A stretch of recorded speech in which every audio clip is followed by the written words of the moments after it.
ఒక్క మాట అయితే స్పష్టంగా చెప్తున్నా, మేము ప్రజల్లోనే ఉంటాం, ఎక్కడికి పారిపోలా.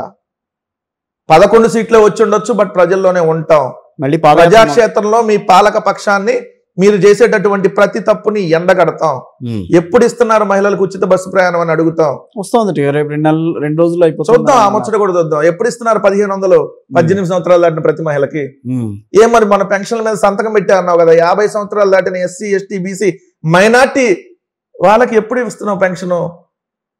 ఉద్యోగస్తులకి ఫస్ట్ తారీఖే శాలరీలు వస్తున్నాయా లేదా? వాళ్ళందరికీ పిఆర్సీలు పెంచుతాము, ఐఆర్లు మొత్తం ప్రకటించారు కదా. అవును, వెయిట్ అండ్ సీ. కాదు పోతారు. వెంకటరెడ్డి గారు, ఫైనల్ గా ఒక్కటి అడుగుతా, ఏ వర్గాలు మిమ్మల్ని వ్యతిరేకించినాయని అనుకున్నారు? ఈవీఎం ఫైనల్ గా ఈవీఎం వర్గమా? అదేంటి అంటే ఈవీఎం వర్గం అని ఒకటి ఉంది, వాళ్ళే మమ్మల్ని వ్యతిరేకించారు. ఈవీఎం సీఎం గారు, ఈవీఎం డిప్యూటీ సీఎం గారు, ఈవీఎం 164 మమ్మల్ని వ్యతిరేకించారు. ఈవీఎం పిఎం కూడా అనొచ్చుగా. అది డౌట్ వచ్చిందని చాలా తెలివిగా చేశారు ఒరిస్సాకి ఆంధ్రాకి. ఓకే, అందరూ అడుగుతున్నారు, ఏం మోడీ గారు నిజంగా మేనేజ్ చేస్తే అక్కడ చేసుకునేవాళ్ళు కదా, ఇక్కడ చేసుకునేవాళ్ళుగా, 340 సీట్లే తెచ్చుకునేవాళ్ళుగా కావాలి. అది చేస్తే దేశవ్యాప్తంగా అల్లరి అయిపోద్ది కదా. అందుకని అక్కడ ఆల్రెడీ తగ్గుతాయని తెలిసిన తర్వాత ప్లాన్డ్ గా ఒరిస్సా అండ్ ఏపీ నేనైతే బలంగా నమ్ముతున్నా. ఎందుకంటే 51, 52 సీట్లు వచ్చినాయి. తప్పే ఉంది. బిజు పట్నాయక్ గారిని ఆయన 5 ఏళ్ళు 5 టర్మ్స్ పాటించాడు. ఆయన 21లో 0 ఇచ్చేంత వ్యతిరేకించారు, మళ్ళీ 50 అసెంబ్లీ సీట్లు గెలిచేంత ఆశీర్వదించారు.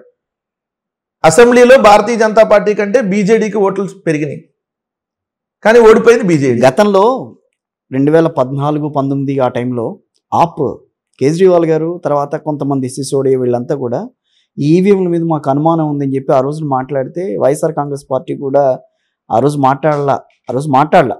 ఉన్న విషయం ఏంటంటే ఆ రోజు వైఎస్ఆర్ కాంగ్రెస్ పార్టీ మాట్లాడాలి. ఇప్పుడు ఈ రోజున 151 సీట్లకి 11 సీట్లు రాగానే మాట్లాడుతుంది. మీరు అప్పుడు ఒకళ్ళు ఇద్దరు అనుమానం పడ్డారు. వాస్తవం ఇదే. చంద్రబాబు నాయుడు గారు కూడా అనుమానం వ్యక్తం చేశాడు. రెండు ఇప్పుడు మీరు చూస్తున్నారు, మహారాష్ట్రలో ఆల్రెడీ ఈవీఎం ట్యాంపరింగ్ చేశారు, దాంట్లో ఓటీపీ ద్వారా, మొబైల్ నుంచి ఓటీపీ ద్వారా దాన్ని ఓపెన్ చేశారు అనేది మనం కేసు కూడా నమోదైంది.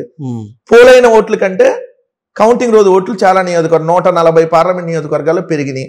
ఇది అఫీషియల్ ఎలక్షన్ కమిషన్లకి ఎట్లా పెరిగిద్ది అంటున్నా నేను. ఇప్పుడు మీ ఊర్లో 50 ఓట్లు ఉన్నాయి అన్న అనుకున్నాం, సపోజ్ 1000 ఓట్లు కదా పోలింగ్ బూత్కి వచ్చి 1000, ఆ 1000లో 900 పోలేని అనుకోండి, 900 ఉంటాయా? 920 తర్వాత పెరుగుతాయా? 20 ఎట్లా పెరుగుతున్నాయి? వస్తాయి. ఎలా పెరిగిద్ది? ఇప్పుడు హిందూపురంలో ఒక బూత్ లో 1 ఓట్లు అంట వైఎస్ఆర్ కాంగ్రెస్ పార్టీకి చెప్పారు, 108 ఓట్లు అంట.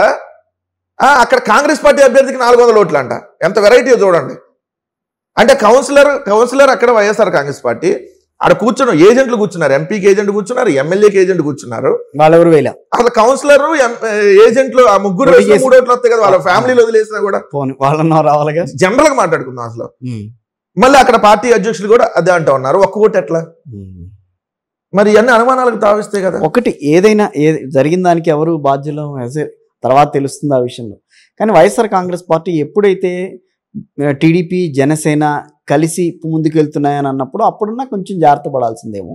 ఆ తర్వాత మళ్ళీ బీజేపీ కూడా కలిసిందన్న తర్వాత 2014లో కలిసి వెళ్ళలేదా? కలిసి వెళ్ళారు. వాళ్ళకి ఏమైనా పొత్తులు కొత్త సిగ్గేశారు? అలవాటే కదా. బీజేపీ కూడా కలిసింది. వాళ్ళకి తెలుగుదేశానికి లేని సిగ్గు వాళ్ళకి ఎందుకు ఉంటుంది? నరేంద్ర మోడీ గారు పెళ్ళాన్నే కదా తిట్టాడు. మేమైద్ది అనుకున్నారు భారతీయ జనతా పార్టీ వాళ్ళు. ఏం చంద్రబాబు నాయుడు తిడితే ఏమైందా పెళ్ళాన్ని? మా మీద రాజే ఆశ్చర్యం చాలా విషయాల్లో అనుకుంటారు కదా సార్. వాళ్ళకి ఉండాలి కదా. ఇప్పుడు వాళ్ళకి లేదు క్యారెక్టర్ అని చెప్పి మనం కూడా క్యారెక్టర్ దిగదార్చుకోలేం కదా. ఇప్పుడు గెలవటమే ప్రామాణికం అని అనుకుంటే వెళ్ళి ఎవడో ఒకరు కాళ్ళు పట్టుకోవటం ఇదే చేస్తే ఇంకెందుకు రాజకీయం అంటున్నా నేను.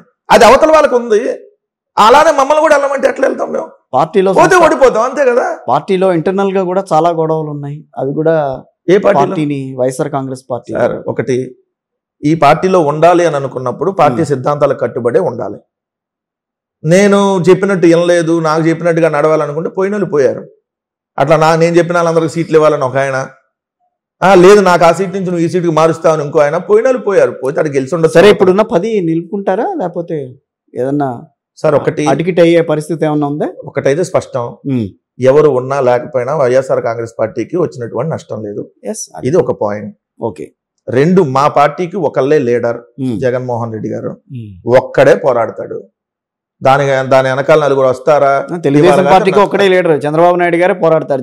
ఎందుకు వాళ్ళకి ఒక కొడుకు ఉన్నాడు, పవన్ కళ్యాణ్ గారే పోరాడతారు, దత్తపుత్రుడు ఉన్నాడు, వాళ్ళకి మీడియాలు ఉన్నాయి, వాళ్ళకి రకరకాలు ఉన్నాయి. ఒక పక్క మళ్ళీ వాళ్ళకి మీరు తీసుకోండి, మీడియాలు కావాలంటే మీకు కూడా ఉన్నాయి కదా. ఇప్పుడు ఆ టైప్ ఆఫ్ తో జనాల్ని మభ్యపెట్టి గెలవాలని మేము అనుకోవట్లా. మా పార్టీలో అనేక మంది మేనిఫెస్టోకు ముందు జగన్మోహన్ రెడ్డి గారిని అన్న ప్లీజ్ అన్న రైతు రుణమాఫీ చెప్పన్నా గెలుస్తామంటే గెలుస్తాం, అది కరెక్ట్, వచ్చినా చేయగలుగుతామా? 14లో చెప్తే మనం గెలిచేవాళ్ళం. చంద్రబాబు నాయుడు చెప్పి గెలిచాడు, చేయలేదు. ఇక్కడ మరి రేవంత్ రెడ్డి గారికి ఎట్లా సాధ్యమైంది? తెలంగాణలో సాధ్యం కాలా, ఇంకా సాధ్యం కాలా. కేబినెట్ వరకు నిర్ణయం తీసుకున్నది మాత్రం కేబినెట్ నిర్ణయాలు చంద్రబాబు నాయుడు 2014 తీసుకున్న కోటాయి కమిషన్ నుంచి 1 విడత 2 విడతలు 3 విడతలు అని ఏదైతే 90,000 కోట్లు 14,000 కోట్ల దాకా చేసి ఇవన్నీ మనం చూడలేదా? ఇప్పుడు కూడా అంతే. మెగా డిఎస్సి అన్నారు కదా, మెగా అంటే అంత నడుగు